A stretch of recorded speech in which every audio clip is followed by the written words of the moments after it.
우리 오늘 말씀 함께 읽도록 하겠습니다. 시편 112편 1절에서 10절 말씀입니다. 시편 112편 1절에서 10절 말씀, 우리 한 절 한 절 교독 후 마지막 10절은 함께 봉독하도록 하겠습니다. 할렐루야, 여호와를 경외하며 그의 계명을 크게 즐거워하는 자는 복이 있도다. 그의 후손이 땅에서 강성하여 정직한 자들의 후손에게 복이 있으리로다. 부와 재물이 그의 집에 있으며 그의 공의가 영구히 서 있으리로다. 정직한 자들에게는 흑암 중에 빛이 일어나니 그는 자비롭고 긍휼이 많으며 의로움이로다. 은혜를 베풀며 꿈꾸는 자는 잘 되나니 그 일을 정의로 행하리로다. 그는 영원히 흔들리지 아니하며 의인은 영원히 기억되리로다. 그는 흉한 소문을 두려워하지 아니하며 여호와를 의뢰하고 그의 마음을 굳게 정하였도다. 그의 마음이 견고하여 두려워하지 아니할 것이라. 그의 대적들이 받는 보응을 마침내 보리로다. 그가 재물을 흩어 빈궁한 자들에게 주었으니 그의 의가 영구히 있고 그의 뿔이 영광 중에 들리로다. 10절입니다. 함께 읽도록 하겠습니다. 악인은 이를 보고 헌탄하여 이를 갈면서 소멸되리니 악인들의 욕망은 사라지리로다. 아멘. 아멘. 우리 옆에 있는 분들과 다시 한번 우리 매주 인사를 하고 있는데 또 한번 인사했으면 좋겠습니다. 이제 새로운 7월 달이 됐으니까 7월에도 하나님의 은혜가 함께하길 축복합니다. 그래도 하나님의 은혜가 함께하길 축복합니다. 그리고 또 한 번 더 할까요? 우리 사랑하고 축복합니다. 네. 야, 여러분 사랑하고 축복합니다. 네. 제가 이렇게 인생을 많이 산 건 아니지만 이렇게 살다 보니까 좀 저 나름대로도 좀 이렇게 뭔가 어떤 삶을 살았으면 좋을까라는 이제 질문을 좀 스스로 하기도 했고, 또 많은 사람들하고 이렇게 이야기하다 보면, 또 신방을 가다 보면 또 성도분들이 가끔씩 이런 이야기를 합니다. 저는 다른 거 다 필요 없어요. 그냥 행복한 삶을 살았으면 좋겠습니다. 라고 이렇게 이야기를 해요. 맞습니다. 우리 모두는 정말 행복한 삶을 원하는 것 같아요. 몸도 건강하고 가정도 평안하고 또 자녀들이 또 잘 되고 또 하는 일마다 막힘이 없이 아주 술술술술 아주 잘 풀리는 거예요. 형통하는 그러한 마음들. 아마 저를 비롯해서 여기 계신 분들, 또 온라인으로 함께 예배 드리시는 모든 분들도 아마 그런 마음을 가지고 행복한 삶을 원하지 않을까라는 생각이 듭니다. 이 세상에 사는 사람들 중에 나는 행복하기 싫어요 라고 하는 사람은 아무도 없을 거예요. 그렇죠? 다 행복하기를 원하고 또 그 행복 안에서 또 축복을 받으며 또 사랑하며 서로 이렇게 나아가는 그러한 삶을 살기를 원하는데, 요즘 우리 현실은 어떻습니까, 여러분? 참 안타까운 거는 우리는 그런 마음을 가지고 생활하고 준비하는데 우리의 그 기대와는 전혀 다르게 흘러갈 때가 너무 많다라는 거예요. 예상치 못한 어려움도 찾아오게 되고, 잘 이렇게 지내다가도 행복하다라고 생각할 때 갑자기 어떤 예상치 못한 어려움이 찾아올 때도 있어요.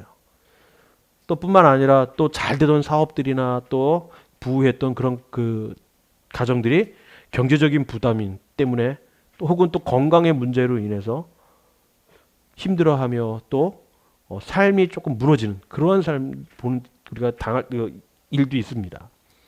뿐만 아니라 또 남모를 어떤 사람들의 그 인간 간의 그 관계의 갈등과 또 미래에 대한 또 걱정, 염려들이 아주 불쑥 찾아올 때가 있어요.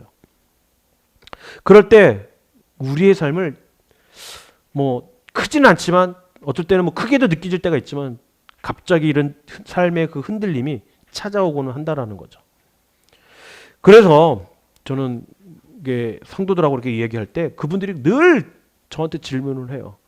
그러면 기독교인으로서 우리가 어떻게 해야 행복한 삶을 살 수 있습니까?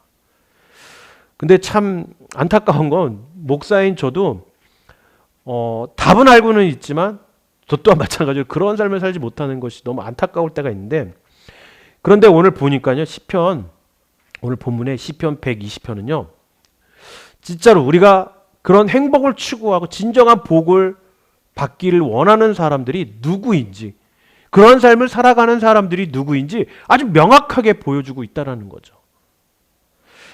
여러분, 세상은 어떻습니까? 세상은 돈이 많아야 돼요. 물질이 풍부해야지 내가 행복한 삶을 산다라고 생각을 해요. 또 성공해야 한다라고 생각하는 거죠. 그러다 보니까 또 유명한 사람을 만나거나 또 유명한 연예인들을, 또 유명한 영향력 있는 그런 사람들을 부러워하며 살아갈 때가 있다라는 거예요. 그런 사람들이 복 있다라고 생각하는 거죠.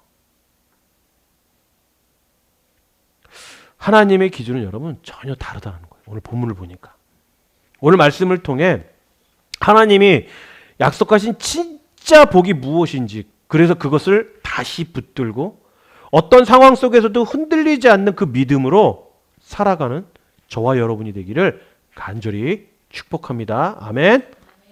자, 그렇다면 흔들리지 않는 복된 인생, 복된 삶을 살아가는 사람은 과연 어떠한 사람인가?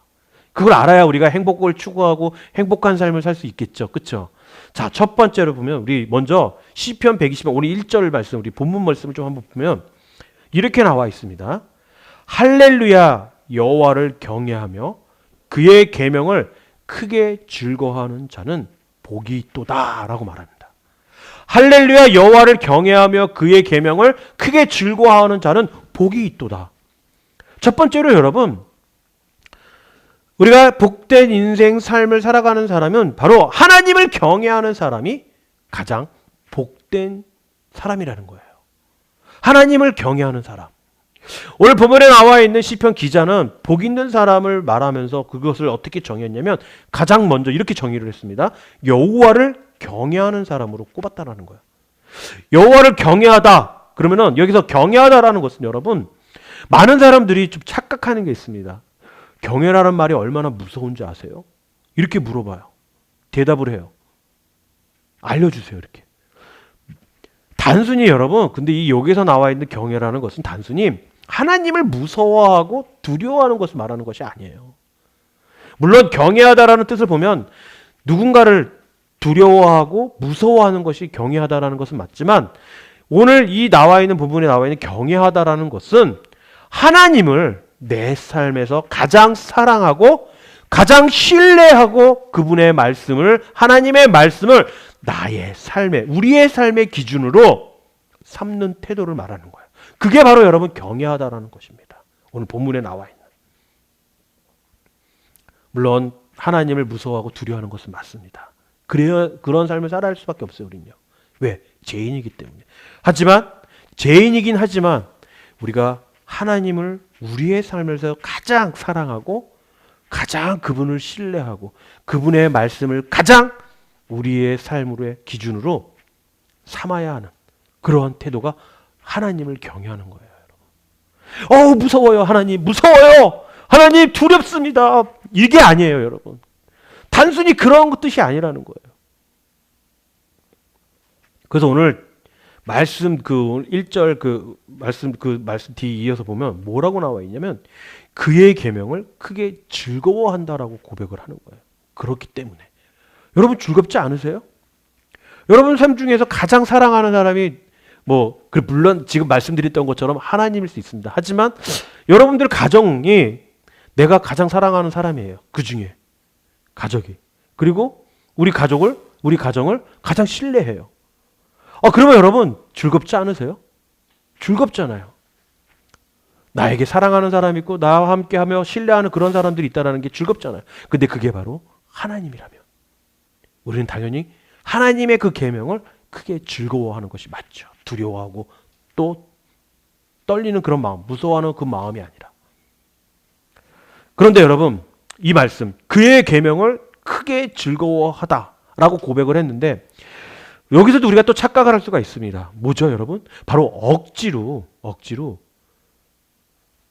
그 하나님의 그 계명을 즐거워하는 그런 어떤 의무감에 순종하는 그런 뜻이 아니라는 거예요. 즐거워한다라는 게. 그냥 즐겁지! 막 이러면서 아하하 하고 웃는 그런 게 아니라는 거예요. 억지로가 아니라는 거예요. 의무감 때문에 하는 것이 아니라는 거예요. 내가 하나님을 믿기 때문에 나는 의무감으로 나는 즐거워해야 돼. 이게 아니라는 거예요, 여러분. 아주 자연스럽게, 아주 정말 우리의 삶의 기준으로 삼는 그러한 분위기 때문에 우리는 그 계명을 즐거워할 줄 알아야 한다는 거죠. 그리고서 기쁨으로, 감사함으로 즐거워하며 주님의 말씀을 따라가는 것입니다. 그래야지 여러분 우리가 그 말씀에 잊지 않고 그 말씀이 우리의 가슴 속에서, 우리의 마음 속에서 기쁨으로, 감사함으로 남는 거예요, 여러분. 우리 아이들은요, 말씀을 이렇게 암기를 시켜요. 그러니까 외우게 해요. 그렇죠? 근데 아이들이 무슨 뜻인지도 모르고 그걸 계속 암기해요. 뜻을 이렇게 알아가지고 이제 기억해가지고 막 말을 하는데, 그런데 우리 어른들도 마찬가지예요, 여러분. 그것을 계속 읽다 보면은 그 말씀이 나의 삶과 또 나의 어떤 인생과 나의 어떤 그런 그 모든 환경들이 그 말씀과 딱 맞아떨어졌을 때 여러분은 어떻습니까? 너무 즐겁지 않으세요? 은혜되지 않으세요? 그게 바로 기쁨으로 변하는 거예요. 그게 바로 감사함으로 변하는 거고, 그것이 즐거움으로 변해서 주의 말씀을 그때 그 말씀대로 따라가게 되는 것이죠. 그래서 우리는 억지로 의무감과 순종으로 따라가면 안 된다는 거예요, 여러분. 그런 순종으로, 억지로 그 의무감 때문에 순종해서 따라가는 건 안 된다는 거죠. 요즘 세상은 하나님 말씀보다 자신의 경험과 또 생각과 그것을 더 믿으라고 부추기는 경우가 있어요. 그래서 진짜 복 있는 사람들은 이렇게 고백하는 거죠. 내 생각보다, 내 경험보다 내 하나님의 말씀이 언제나 옳다라는 거. 이게 바로 여러분 진짜 복 있는 사람인 거예요. 혹시 여러분들 중에요, 지금도 나의 형편이나 경험, 감정보다 하나님의 말씀이 더 크게, 더 훨씬 더 크고 능력이 있다는 사실을 믿으시는 분이 계십니까? 그렇다면 여러분, 그분은 세상에서 가장 복된 사람인 거예요. 저는 여러분 최근에 이제 새로운 일을 시작을 해가지고 열심히 이제 2달 정도 됐는데 열심히 일하고 있습니다. 근데 처음에 제가 이렇게 그 일을 배울 때, 저 정도쯤이야. 나도 뭐 할 줄 알아. 나도 뭐 이렇게 많은 일들을 했으니까 세상에서도 일도 해보고 또 미국에 와서도 뭐 여러 가지 일들을 했으니까 저 정도쯤이야 라고 생각을 했어요. 근데 내 경험으로 내 그런 어떤 그런 형편이나 또 내 감정으로 딱 그렇게 봤는데 막상 제가 혼자 나가서 일을 하다 보니까 내 경험은 아무것도 아니었구나. 가르쳐 주신 분이 말이 맞구나라는 그런 생각이 딱 들더라고요. 저를 가르쳐 주신 분이 왜 저렇게 말을 했을까라는 그런 생각이 딱 들더라고요. 그런 걸 와닿을 때가 되게 많아요. 그때 당시에는 잘 몰랐지만 지금 혼자 나가 일하다 보니까 그 말씀이 어떤 말씀인지 이제 이해가 되는 거예요. 그래서 여러분, 성경도 마찬가지라는 거예요. 말씀도 마찬가지예요. 이 신앙생활도 마찬가지인 거예요. 나의 어떤 형편이나 경험, 감정보다 하나님의 말씀이 더 크게 능력 있다라는 사실을 믿으시길 바라요. 가끔 교회에서도 제가 부교육자로 있으면서 가끔씩 집사님들이나 장로님들이 그런 말씀을 하세요.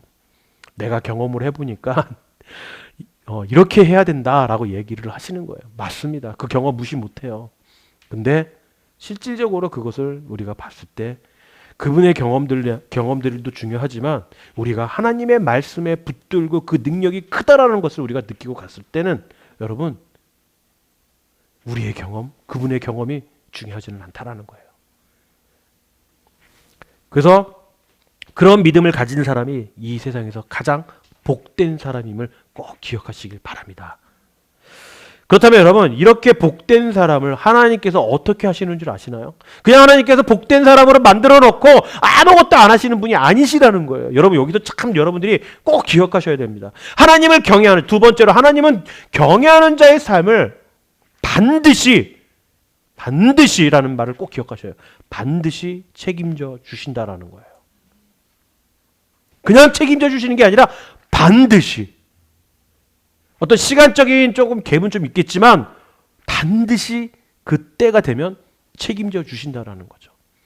오늘 보면 2절에서 5절까지 보게 되면 하나님을 경외하는 사람에게 주는 풍부한 그 복을 아주 구체적으로 어떻게 주겠다라고 하나님께서 약속을 하십니다. 먼저 첫 번째로 여러분, 2절에 보면은 그의 후손이 땅에서 강성함이요 라고 나오는데 바로 자녀의 축복을 주신다라는 거예요. 자녀를 축복한다. 여러분, 믿음의 부모가 흘리는 그 기도, 눈물의 기도는 여러분 어떨까요? 땅에 떨어져 그냥 끝날까요? 그냥 떨어지지 않는다라는 거예요. 하나님은 부모의 그 신앙을 보시고 그 복을 자녀와 대대로 이어져 흘러보내시는 분이신 이름을 꼭 기억하시길 바라요. 제가 한국에 있을 때 잘 아는 장로님 계시는 그 장로님은 정말 부러웠어요. 제가. 왜 그랬냐면 그 어머님이 권사님께서 돌아가시기 전까지 그 자녀들을 위해서 그 삼형제를 위해서 늘 기도하셨다라는 거예요.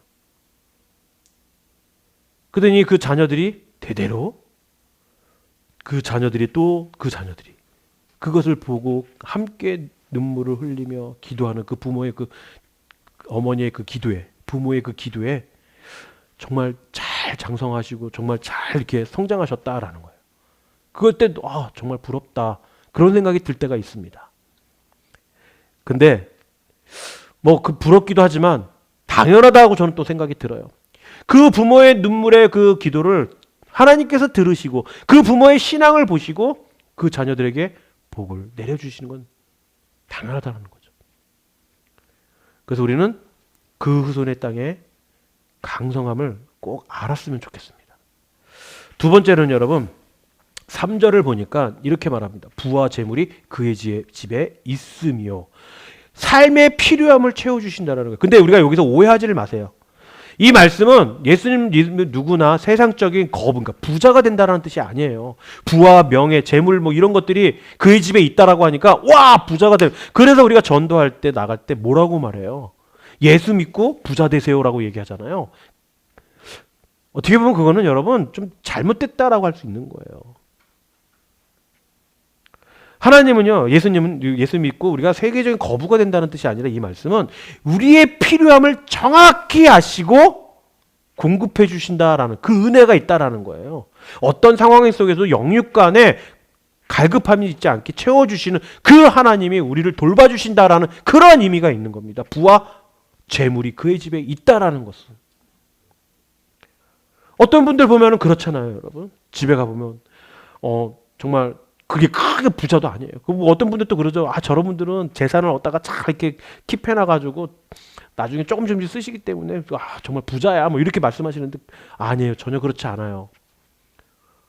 그런 분들도 여러분 가정에 물질이 많아서 부가 넘쳐나서 그런 삶을 사는 것이 아니라 그 하나님이 정확하게 공급하시는 그 은혜를 알기 때문에 또 어떠한 상황 속에서도 영육 간에 그 갈급하짐이 있지 않는 그 하나님이 채워주심을 알기에 그저 행복하고 기쁜 거예요.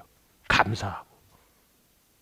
우리 또한 마찬가지로 여러분 그러한 의미를 가지고 우리가 살아가야 되는 것입니다. 그리고 4절에 보게 되면은 세 번째로 어두움 속에서도 빛을 비추신다라는 거예요. 4절에 정직한 자에게는 흑암 중에 빛이 일어나니 라고 합니다. 여러분들 삶을 살다 보면은 우리는 가끔씩 어려움이나 또 힘든 그런 일들을 겪을 때가 있습니다. 그때 우리 뭐라고 말하죠? 나에게도 밤이 찾아왔구나. 막 이렇게 표현을 하는데 맞습니다, 여러분. 우리의 인생에도 여러분 밤이 찾아올 수 있다라는 거예요. 갑자기 몸이 아프거나 또 사업이 휘청거리거나 또 사람들에게 깊은 상처를 받아서 무너질 때가 있습니다. 근데 여러분 기억하시길 바라요. 하나님은 흑암 중에 빛을 비추시는 분인다라는 것을 우리 꼭 기억하시길 바라요. 빛은 여러분 어두움을 몰아내려고 애쓰지 않아요. 내가 빛이 되니까 너희들 다 물러가 하고 이렇게 그렇지 않는다는 거예요. 그저 비추기만 하면 그 어둠은 무너지게 되어 있습니다. 우리가 집에서 어둡다라고 하면 불을 켜면 바로 그 어둠이 사라지고 환해지잖아요. 그런 것처럼 하나님께서 여러분의 그 어두운 그 인생의 그 빛을 여러분 그냥 어둠으로 끝나는 것이 아니라 환한 빛으로 찾아와 주셔서 여러분들의 그 어두운 인생을 환하게 만들어 주신다는 거 꼭 잊지 마시길 바랍니다. 그런데 이럼에도 불구하고 세 번째로요. 우리 어떤 소문과 환경에도 흔들리지 않는 그 믿음을 주신다라는 거예요. 오늘 말씀의 가장 핵심적인 메시지로 바로 오늘 본문 6절에서 8절 말씀을 담고 있는데 6절 말씀을 보면요. 뭐라고 나와 있냐면 그는 영원히 흔들리지 아니하미요 라고 말하고 있습니다. 그리고 7절에서 바로 이어서 그는 흉한 소문을 두려워하지 아니하며 라고 말을 하고 있어요. 정말 용기를 주는 말씀이 아닐 수 없다라는 거죠, 이게. 여러분 생각해 보세요.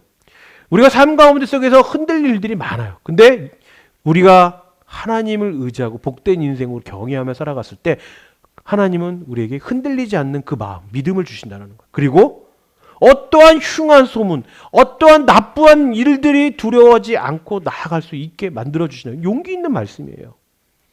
요즘 어떻습니까, 여러분? 매일 뉴스를 보면요. 뭐 대한민국도 마찬가지지만 요즘 뭐 축구 때문에 조금 안 좋은 그런 일들도 있지만 세계의 경제를 보면 불황, 이 경제 뉴스를 보면 불황, 항상 불황이라는 말이 떠나지가 않는 것 같아요. 그리고 또 뭐 가끔씩 어느 나라에서 무슨 질병이 새롭게 발견했다. 그 코로나 이후로 그 새로운 질병에 대해서 굉장히 새롭게 들리는 게 아니라 이제는 새로운 질병 그러면 아주 그냥 귀를 기울일 수밖에 없는 그러한 상황들. 또 뿐만 아니라 잠깐만 눈만 돌리면 전쟁으로 인해서 또 요즘 또 그 베네수엘라인가요? 거기 그 지금 지진으로 인해서 또 그런 사건들이 굉장히 많이 일어나고 있습니다. 들리고 있어요. 그래서 우리는 늘 불안하게 살아갑니다. 그런데 성경을 보면요. 하나님은 우리의 삶에서 그러한 흉한 소문이 아예 사라진다라고 말씀하지 않으셨어요. 아, 참, 여기서 조금 저는 좀 의문이 있었어요. 뭐냐면, 사라지지 않다.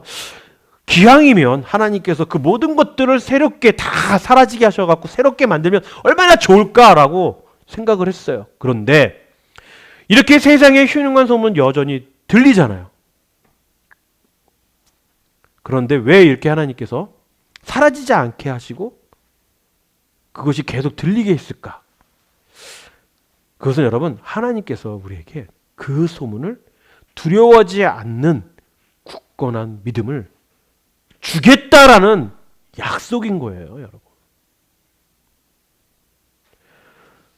세상에 어디 가도 여러분 그러한 흉흉한 소문이 끊일 수가 없습니다.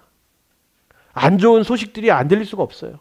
내가 행복하고 내가 감사하고 내가 정말 주님을 잘 믿고 따라간다 할지라도 그런 이야기는 항상 들립니다. 하지만 그것은 여러분 들린다고 해서 그게 사라진다고 사라지진 않지만 그게 들린다고 해서 우리가 무너지는 것이 아니라 그 소문을 그 믿음을 굳건하게 지켜가는 그 믿음을 주님이 주시겠다라는 그 약속을 우리가 믿고 따라간다. 그것이 중요한 겁니다. 그냥 무너졌으니까 아이고 어떡하나 아이고 어떡하나 왜 이런 일들이 우리에게 벌어지나 라고 무너지는 것이 아니라 우리가 그것을 딛고 일어날 수 있는 굳건한 믿음을 가지고 나아가는 것이 중요하다라는 거예요. 근데 그 비결이 무엇인지 아세요, 여러분? 바로 오늘 본문 7절 후반에 답이 있습니다. 여호와를 의뢰하고 그의 마음을 굳게 정하였도다. 상황이 안정되고 평안해서 편안하다라는 것이 아닙니다, 여러분. 하나님이 나와 우리와 함께 하심을 믿기 때문에 우리가 그것을 흔들리지가 않는다라는 거예요.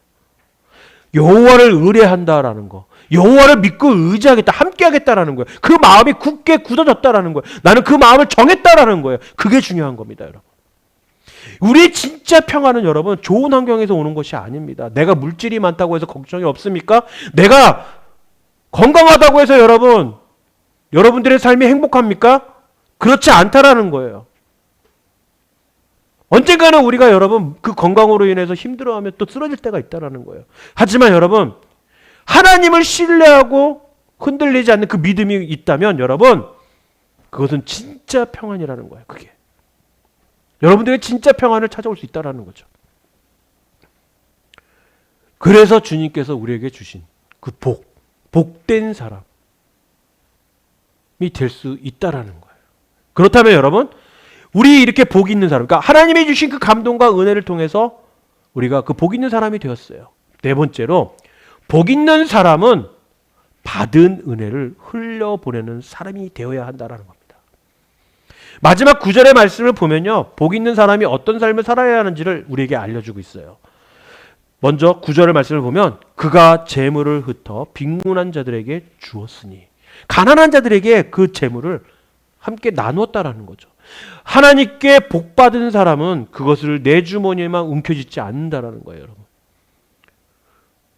내가 받은 은혜가 있으면 베푸는 것이, 요즘 그 TV 광고나 이런 걸 보잖아요. 아주 작은 감동이라고 하면서 나오는데, 어떤 사람이 지나가다가 어떤 여자분이 운동하다가 이렇게 횡단보도를 그냥 지나가려고 그래요. 근데 차가 휙 지나가요. 근데 그 남자분이 딱 잡아줬어요. 그때 그 여자가 땡큐 하면서 가는 거예요. 그러면서 그 여자가 달리면서, 그 여자분이 달려가면서 어떤 아이가 되게 힘들어하고 막 풍선을 이렇게 놓쳤는지 우회를 보면서 되게 이렇게 힘들어하고 있었어요. 그랬더니 그 여자분이 그걸 또 도와줬어요, 그 아이를. 그때 그 아이가 또 집에 가서 그 여자분이, 그 아줌마가 했던 그 행동이 생각이 나서 집에 돌아가서 또 같이 또 하는 거예요. 아, 나한테 그런 은혜를 줬구나, 나한테 그런 도움을 줬구나 해서 아빠, 엄마한테 또 그런 도움을 주는 거예요. 이게 연속으로 이렇게 흘러간다는 거예요. 그런데 복받은 사람이, 여러분, 나는 하나님께 복받았으니까 내 주머니에만 움켜쥐고 내 주머니에만 나오지 않으면 되는 거야 라고 생각하는데, 그러서는 안 된다라는 거예요. 제가 늘 한번 자주 이렇게 얘기하는데, 제가 한국에 있을 때 권사님 분들이 항상 얘기하셨어요. 내가 권사님 저 은혜 너무 많이 받았어요. 그랬더니 그 권사님들이 하신 말씀이, 전도사님 그 은혜 놓지 마세요. 그 은혜 꼭 쥐고 계셔야 됩니다 라고 얘기를 하셨어요. 흘러보내지 말라는 거예요. 그런데 저는 한참 그것을 믿고 따라왔어요. 근데 잠시 생각해 보니까 좋은 말씀이지만 내가 받은 은혜를 왜 내가 다른 사람들한테 주지 못할까? 그런 의문점이 들게 된 거죠. 여러분, 하나님이 주신 사랑, 용서, 물질, 시간, 그리고 섬김이 여러분 필요한 것으로 여러분들이 받은 그 은혜를 흘러보내시길 바라요. 그게 복 있는 사람인 거예요, 여러분. 그렇게 나누고 베풀 때 하나님은 그 삶에 더 꽉 찬 은혜를 부어주신다라는 거예요, 여러분. 아니, 생각해 보세요, 여러분. 하나님께서 주신 그 은혜를 꽉 잡고 흘러보내지 않고 넘치지도 않고 그대로 있어요. 하나님께서 그 틈을 빗고 어떻게 더 은혜를 주실 수가 있겠습니까? 더 못 줘요, 여러분. 여러분들이 그걸 사용해야, 흘러보내야 그 넘친 것이 이제는 다시 넘치게 해주신다라는 거죠, 주님께서. 바로 여러분, 우리 그 교회가 세상에서 빛이 되는 이유도 바로 여기에 있는 것입니다. 대단한 것이 아니어도 좋아요, 여러분. 아까 제가 말씀드렸죠. 어떤 그 연쇄 반응으로 이렇게 받았던 그 감사함으로 같이 이렇게 흘러보내면 되는 겁니다. 누구한테 따뜻한 그 미소 하나, 격려의 말 한마디, 작은 그 도움의 손길이 여러분, 그 절망에 빠진 누군가에게는 여러분, 하나님이 살아계시는 사랑을 경험하는 어떤 기적의 통로가 될 수 있다라는 거예요. 우리 사랑하는 성도 여러분, 오늘 우리 시편 112편은 우리에게 아주 분명하게 말씀하고 있습니다. 무엇을요? 진짜 복 있는 사람은 좋은 환경에서 만나는 사람이 아니라는 거예요. 문제가 하나도 없는 사람이나 돈이 넘치는 사람도 아니라고 말하고 있어요. 오직 여호와를 경외하고 그분을 끝까지 신뢰하는 사람이 진짜 복 있는 사람이라고 말씀해 주고 있다라는 거죠. 그 믿음이 있는 사람은 여러분, 고난 속에서도 여러분 쉽게 흔들리지가 않습니다. 그래요, 흔들릴 수 있습니다. 하지만 쉽게 흔들리지는 않아요. 왜? 하나님이라는 그분이 중심을 잡아주기 때문에. 깊은 어두움 속에서도 여러분, 그 하나님께서 소망의 빛을 우리에게 주시기 때문에. 세상이 흉흉해도 여러분, 마음의 평안을 빼앗기지 않으면 오히려 우리들이 받은 그 은혜를 세상에 흘러보내게 되어 있다라는 거예요. 하나님은 반드시 그런 사람의 인생을 끝까지 책임져 주시고 인도해 주십니다. 이제 새로운 한 주가 시작됩니다. 우리는 각자의 그 삶의 자리로 이제 흩어지게 되어 있어요. 어떤 분은 직장으로, 또 우리 아이들은 학교로, 또 어떤 분들은 가정으로, 혹은 여전히 아픈 몸을 이끌고 병상이나 회복의 자리로 돌아가는 분신도 계실 겁니다. 그런데 여러분 꼭 이것만은 기억했으면 좋겠어요. 여러분들은 혼자가 아니에요.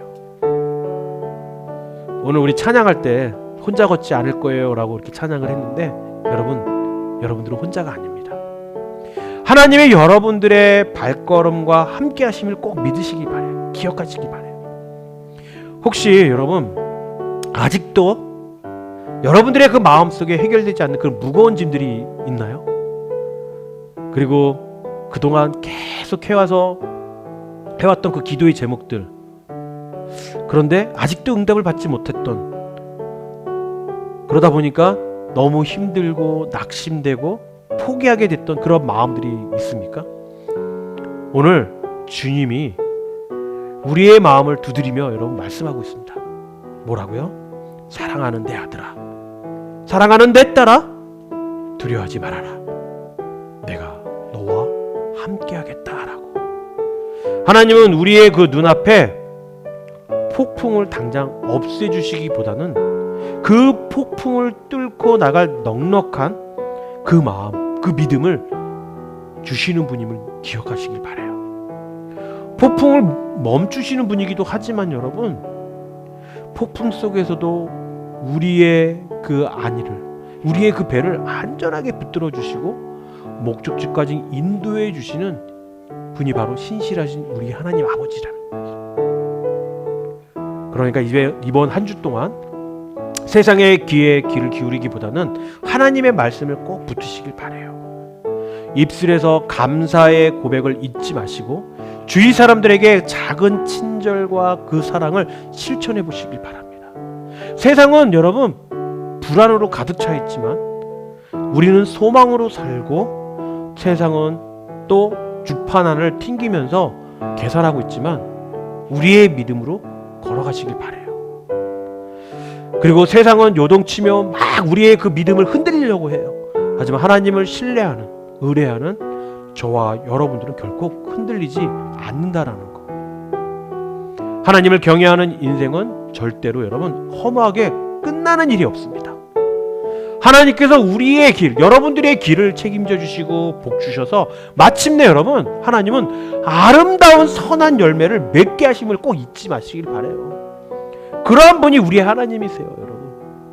우리 12절, 우리 오늘 본문 우리 그 112장 12편 우리 1절의 말씀, 여호와를 경외하면 그의 계명을 크게 즐거워하는 자는 복이 있도다.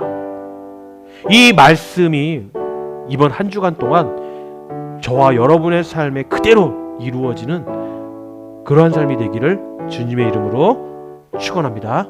아멘.